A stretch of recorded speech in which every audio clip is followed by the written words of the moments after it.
Ce Potiphar doit être comme un enfant pour se laisser façonner, éduquer dans les situations, dans les difficultés. Ton patron peut être quelqu'un qui révèle ton caractère. Donc tous les jours, il y a comme méchamment. En fait, Dieu l'a mis là pour te purifier, pour t'éduquer. Purificateur, donc au contraire, tu dois le bénir. Et il te prépare. Si tu as su la... Là, c'est la première chose pour réussir là. Parce que chez Potiphar, il faut savoir accepter les situations. Il faut savoir accepter les choses. Vous savez, ce qui fait plus souffrir les gens, ce n'est pas le mal qu'on leur fait, mais c'est le refus de la situation qui leur arrive. Tant que tu vis dans le passé, tant que tu vis dans le futur, tu ne seras jamais heureux. Parce que tu réunis ton présent. Tu as une nostalgie, tu as des souvenirs sans avenir. Donc tu souffres aujourd'hui parce que tu es... C'est pourquoi même en théologie, on ne parle pas de futur. On parle du déjà et du pas encore. Dieu est au présent. Donc quelque chose qui n'est pas encore arrivé, toi tu es là. Quand moi j'ai quitté ici là, quand moi j'ai quitté ici là, quand moi j'ai quitté ici là, et puis ça fait 5 ans, quand moi j'ai quitté ici là, mais tu es en train de souffrir. Parce qu'en fait, tu n'es plus là. Dans ta tête, tu es déjà parti. Donc tout ce qu'on te fait, c'est la rancune, c'est la vengeance qui t'anime. Quand il est parti là, plus tu dis ça, plus le Seigneur dit chez Potiphar, descends chez Potiphar. Tu vas durer chez Potiphar. Parce que tant que tu n'acceptes pas, tu ne peux pas supporter. Tant que tu ne supportes pas, tu ne peux pas surmonter. Tant que tu ne surmontes pas, tu ne peux pas avancer. Vous savez, dans la vie là, il y a des clôtures, on saute comme ça. Ouais, d'accord. Il y a des clôtures, on saute comme ça. Mais il y a des clôtures, on saute comme ça. Tu fais comme ça, un pied. Il y a d'autres, tu fais un bond. Il y a d'autres, tu t'appuies sur la clôture et puis tu jumps. Mais il y a des clôtures là, on se retrouve.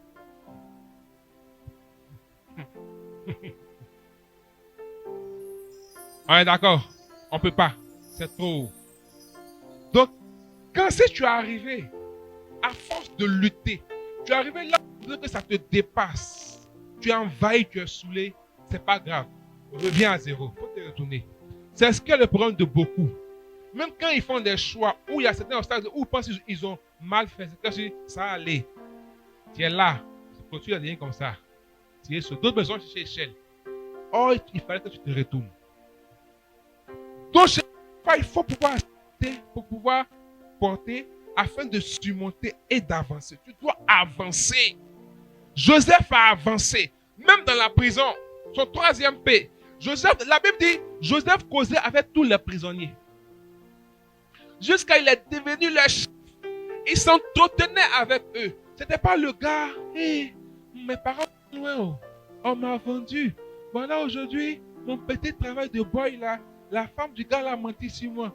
Dieu seul les voit. Et puis il est assis dans son coin. Quand les gens veulent poser à lui, il est loin comme ça. Cela n'a pas le même problème. Et c'est ça ce que moi je vis. Mon Joseph là, il a prophétisé sur ma vie. Le Seigneur a dit, mais tant que Joseph était comme ça, les chansons et le panetier n'allaient jamais raconter leur rêve pour qu'il l'interprète, pour que demain, Dieu s'en sert pour le sortir de la prison.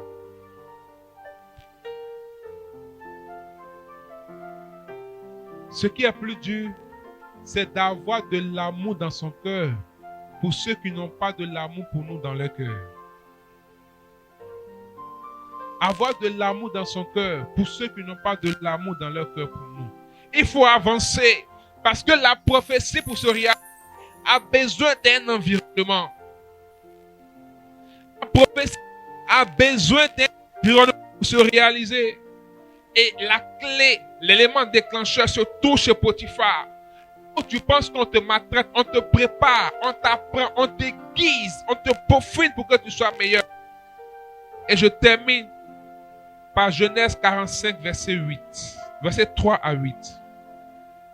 Joseph dit à ses frères, je suis Joseph. Mon père vit-il encore? Et ses frères répondent, car il était bouleversé de le voir. Alors Joseph dit à ses frères, approchez-vous. Il s'approche, il dit, je suis Joseph, votre frère, que vous avez vu en Égypte.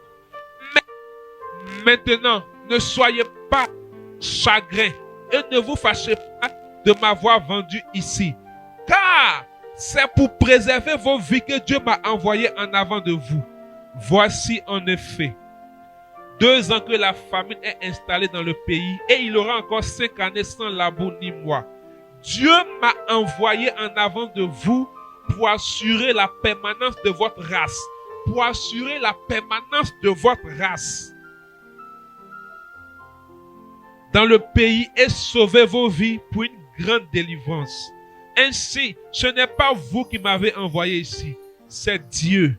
Il m'a établi comme père pour Pharaon, comme maître sur toute sa maison, gouverneur dans tout le pays d'Égypte. Alléluia. Les paroles qui me bouleversent, Joseph dit, ce n'est pas vous qui m'avez vendu, c'est Dieu qui m'a envoyé ici. Dans la vente, je vois une mission. En ses frères, Joseph voit Dieu qui agit. Pourquoi? Parce que Joseph craignait le Seigneur et il sait que c'est au Dieu d'Israël que sa vie appartient, pas à un homme, pas à Satan. Donc Joseph n'avait pas le temps pour attribuer les situations de sa vie à des hommes ou à Satan. Pour lui, tout ce qu'il lui avait, c'était Dieu. Quand les chrétiens vont commencer à voir les choses de la sorte, leur vie va changer rapidement et les prophéties seront en mouvement. Donc, tu vas voir que même au travers d'une souffrance qu'un homme te fait vivre, ça peut être un enseignement du Seigneur. Automatiquement, ta manière de penser et d'agir va changer. Joseph dit, c'est Dieu qui m'a envoyé. Est-ce que dans ce que tu vis, tu vois? C'est là que les gens prient. Mais les gens n'ont pas de relation avec Dieu. Ils sont portés sur le mal. Ils sont portés sur les autres. Mais pas sur Dieu. Les événements qui m'arrivent, ça peut être la main de Dieu. Pas forcément même Satan. On pouvait dire que la situation de Joseph, il y avait une opposition liée dans sa vie. Les liens existent. Mais Satan, tu as donné ta vie. C'est à Dieu. Donc quand il y a un problème, la meilleure manière de faire les choses, c'est de rentrer en prière. Seigneur, qu'est-ce qui ne va pas? Et Dieu va te révéler si tu dois rentrer dans l'obéissance pour surmonter, supporter et accepter, ou bien si tu dois engager le combat spirituel. Mais de prime abord, n'accuse pas tes frères, parce que la situation qui est en train de se passer, c'est une préparation pour une délivrance. Je vais vous dire, pour sauver votre race, pour vous apporter la délivrance, vous avez Dieu dévancé dans le temps. Parce que Dieu sait ce qui va arriver demain. Donc Dieu a pris Joseph comme une flèche dans son carquois et il l'a lancé. Il a hacké la flèche, il l'a lancé des années devant. La prophétie est accomplie 22 ans. Joseph avait 17 ans quand il recevait la prophétie. C'est à 39 ans que ça s'est accompli. Donc Joseph a été parachuté 22 ans en avant pour préparer la délivrance de ses frères. Est-ce que tu sais que ce que tu peux en train de vivre, c'est la solution des générations à venir? Parce que Dieu a besoin de ton témoignage et de ton expertise après t'avoir poli comme le potier. Mais tellement tu pleures, tellement tu te plains, tellement tu murmures, tu n'as pas de voir. Tu n'as pas le temps d'entendre, même quand Dieu te dit attends, calme-toi. Monique, dans 20 ans, pour que Augustin devienne ce qu'il est, et c'est l'un des pères de l'Église, Saint Augustin d'Hippone. Il est érudit, en philosophie, on parle d'Augustin. En géographie, on parle d'Augustin. Dans plusieurs sciences, même dans le droit, on parle d'Augustin. Mais Augustin, sa maman, le confesseur de Sainte Monique, lui a dit un jour, cet enfant de tant de douleur et de larmes sera un enfant de larmes de joie. Mais elle a prié pendant 20 ans parce qu'elle est demeurée dans l'espérance Notre monde et notre génération a besoin d'espérance. Chez Potiphar, ce n'est pas pour te tuer, mais c'est pour te préparer. Chez Potiphar, ce n'est pas pour anéantir la prophétie, mais c'est pour la rendre authentique.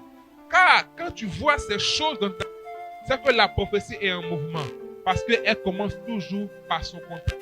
Je veux te dire toujours de ne pas pleurer, de ne pas t'arrêter, avance. Si tu ne peux plus marcher, marche sur tes genoux. Tu ne peux plus marcher à quatre pattes. Tu ne peux pas ramper. Mais une chose est sûre, ne t'arrête pas. Avance comme Joseph. Écoute le Seigneur et sache que c'est Dieu qui est en train d'agir. La prophétie est en marche. Joseph dit, c'est Dieu.